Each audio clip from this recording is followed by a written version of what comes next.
इस तरह की बयानबाजी उनके पद को शोभा नहीं देती। सभापति जी सदन के अंदर प्रतिपक्ष के नेताओं को अपने विरोधियों की तरह देखते हैं।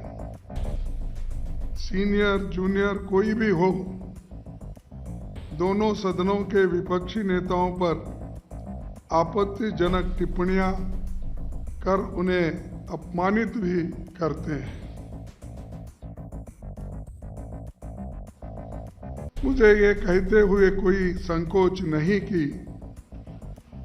The biggest disturber in Rajya Sabha is the chairman himself. के उपराष्ट्रपति पद का देश का दूसरा सबसे बड़ा संवैधानिक पद है। महान विद्वान doctor Radhakrishnan, doctor Shankar Dayal Sharma ji, justice Hidayatullah, KR. Narayanan समेत कई महान लोग इस पद पर बैठ चुके हैं और काम कर चुके हैं। 1952 से अब तक किसी उपराष्ट्रपति के खिलाफ संविधान के आर्टिकल 67 के अंतर्गत resolution for removal of vice president नहीं लाया गया,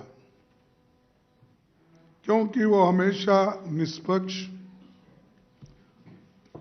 और पूरी तरह राजनीति से परे रहे। वो कभी राजनीति नहीं करे, केवल सदन चलाना और वो भी जो सदन के रूल्स और रेगुलेशन होते हैं उसी के तहत वो सदन चलाते रहते थे। लेकिन आज हमको ये कहना पड़ता है, ये आज रूल्स को छोड़ के राजनीति ज्यादा हमारे सदन में हो रही है। सब चंगासी बाबा साहब डॉक्टर अम्बेडकर ने ड्राफ्ट कॉन्स्टिट्यूशन में ये ऑफिसर्स ऑफ पार्लियामेंट खंड में पेज नंबर 31 पर साफ लिखा था कि the vice president of India shall be ex officio chairman of the Council of States।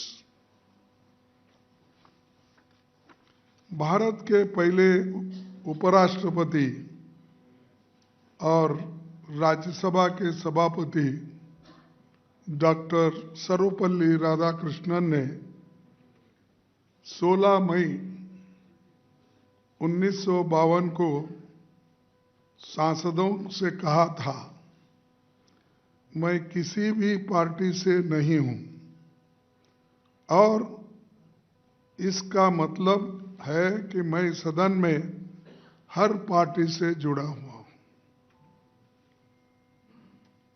यानी ये इम्पार्शियलिटी बताती है। वो उन्होंने कहा कि मैं किसी पार्टी का नहीं हूं और सदन में मैं हर पार्टी का आदमी हूं, ये उन्होंने कहा। लेकिन हमें अफसोस है कि संविधान के अडॉप्शन के 75वें साल में चेयरमैन की तरफ से हो रहे बायस्ड पार्टीजन व्यवहार विपक्षी पार्टियों को उनके खिलाफ ये प्रस्ताव लाने पर मजबूर किया। पिछले 3 वर्षों में उनका आचरण उनके पद की गरिमा के विपरीत रहा है। कभी वे सरकार के तारीफ में कसीदे पढ़ने लगते हैं, कभी खुद को आरएसएस का एकलव्य बताने लगते हैं। माननीय नड्डा जी, मैं बताना चाहता हूं कि आज से करीब 25 साल पहले सदस्य न होने के बाद मैं आरएसएस का एकलव्य बन गया। इस तरह की बयानबाजी उनके पद को शोभा नहीं देती। सभापति जी सदन के अंदर प्रतिपक्ष के नेताओं को अपने विरोधियों की तरह देखते हैं।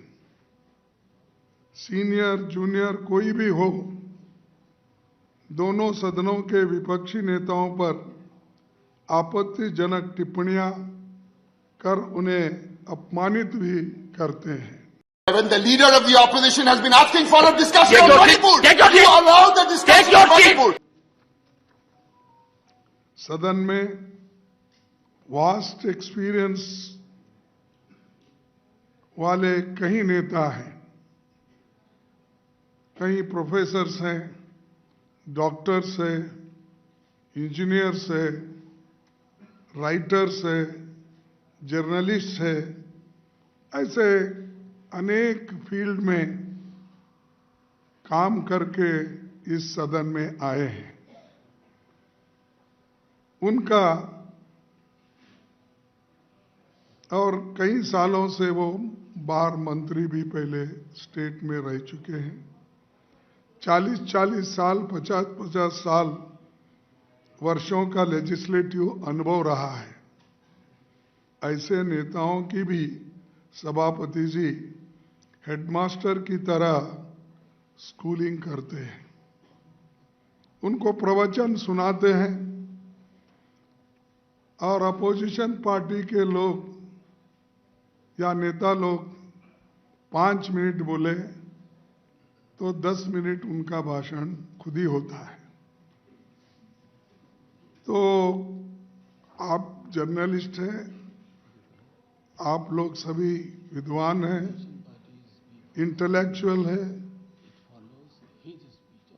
हाँ, आप सबको मालूम है, आप टीवी में भी देखते हो, अंदर आने का अगर आपको प्रवेश मना उन्होंने पहले से किया है तो कम से कम आप सुनते तो हो।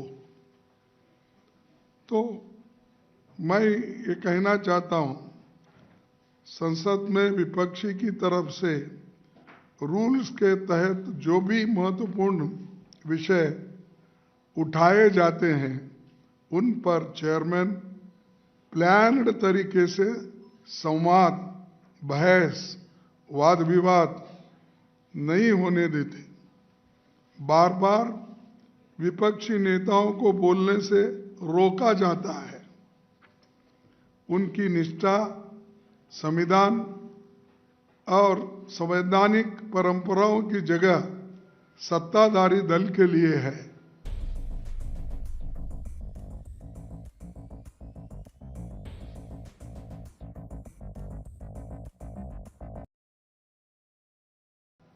वे अपनी अगली प्रमोशन के लिए सरकार के स्पोक्स पर्सन बनकर काम कर रहे हैं, ऐसा हमें दिख रहा है।